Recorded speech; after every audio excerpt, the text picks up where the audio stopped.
Yon, kamusta mga brad and sis? Papunta po si Tol Just Vlog sa isang anniversary event sa Bunyi Chapter. Dito tayo naghintay sa Mahiwagang Lagusan. So, hinihintay ko yung mga residente ng Asero. So, andito na sila guys. Yan, si Tol Dong, si Tol Cha, napakasipag yan, si Tol Cute, at saka si Tol Tado yan. So, baba namin sa Mahiwagang Lagusan, papunta sa Bunyi. So, guys, ito na kami mga brad and sis. Papasok na sa lugar ng Bunyi. So ito yung nasa main main gate nila, may tarpaulin yan diyan nakalagay. So punta na tayo sa venue. Ayun, mga brad and sis, dito na kami sa venue ng event nila sa half court ng Bunyi. So ayan, kita nyo, ang daming brad and sis sa loob yan. Talagang naka-prepare talaga sila. Talagang pinagandaan nila yung anniversary nila. Nakaka-proud naman sa kanila. So hanapin natin si GT. So ito guys, ito yung mga brad and sis, yan, si GT Jerry, si Tol Teng, yan, officer ni GT, yan, si sis.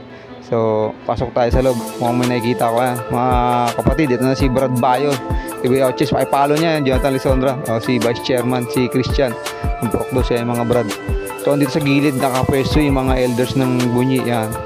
So nagchichill na sila dyan, habang nagpo-program, nag-event yung program.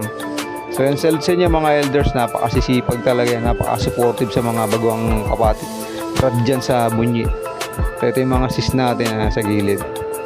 So brad, ito pala yung mga brads ng bisita rin galing sa sitio pagkakay sa Sukat Chapter yan. Ito yung mga Bunyi yan. Salud sa inyo mga tol, nakaka-proud, ang ganda ng venue nyo. So lalapitan ko lang sa gitna yung mga brad, kompleto talaga ngayon, Bradges Design project nila, 1 project anniversary. Salud sa inyo tol, salamat sa tiwala sa Bradges Design yun. Salud sa inyo.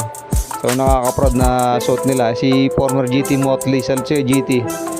So nakaka-proud kasi suot nila yung Bradges Design. So, salamat talaga sobra GT Jerry. Ito si GLT Sol. Salud sa iyo GLT.